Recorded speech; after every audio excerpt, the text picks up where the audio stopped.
In this video, I'm going to be discussing the necessity of necessitated psychological needs.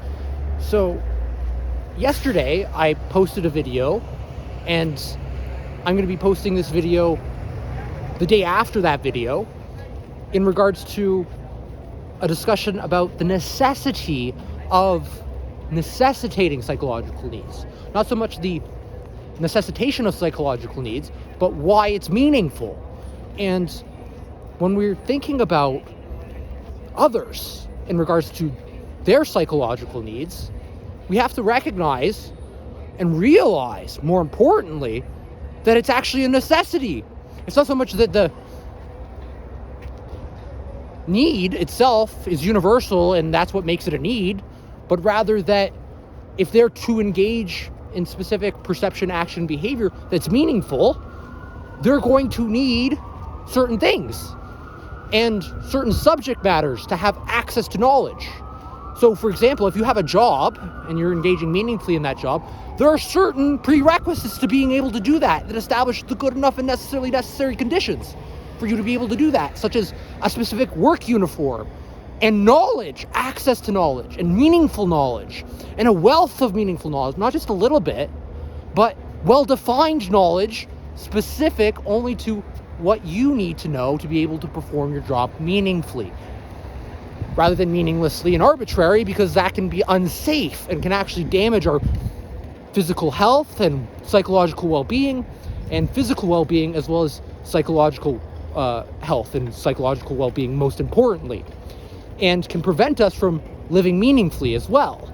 So, for example, if you're an artist and you're an artist who sketches, you're going to need access to reliable sources of pencils that have graphite that you can sharpen, and that you also have pieces of paper that you can draw on, or maybe a sketchbook. And then maybe you also have sources of meaningful information around you that you can aspire to be able to draw certain things and engage in a modeling process of imaging in regards to that, or be able to do something like other activities that allow you to develop your creative processes out further. And if you're, say, a pilot, you're going to need to be able to have access to specific knowledge about the weather conditions. You're going to have to also be able to communicate, maybe have like a smartphone device to be able to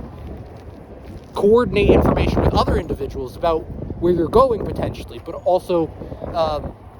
to be able to access the internet and to be able to even engage that processes of meaningful information that allow you to forecast certain weather conditions and make predictions about what the route's going to be like as you're going there and flying high on your flight course on these air highways, in which, if you don't have these necessitated psychological needs, would prevent you from being able to do that meaningfully and engage the meaningful perceptions, action, and behavior apparatuses that are well calibrated to specific perception, action, behavior that allow you to engage the agency processes to be able to conduct anything meaningful with any regard. And when we're considering the necessity of psychological needs, that's most important to who we are as individuals as well, because this allows us to understand individuality, but also the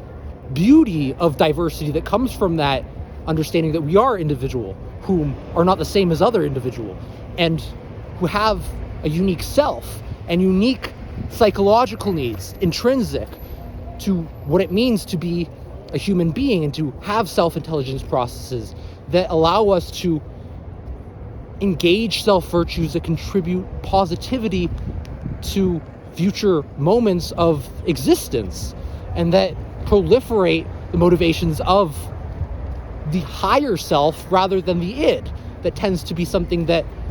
increases these deprivation motivations and negativities within our existence, that tend to be something that can increase the frequency of ill health and ill well-being that negatively impacts physical health and psychological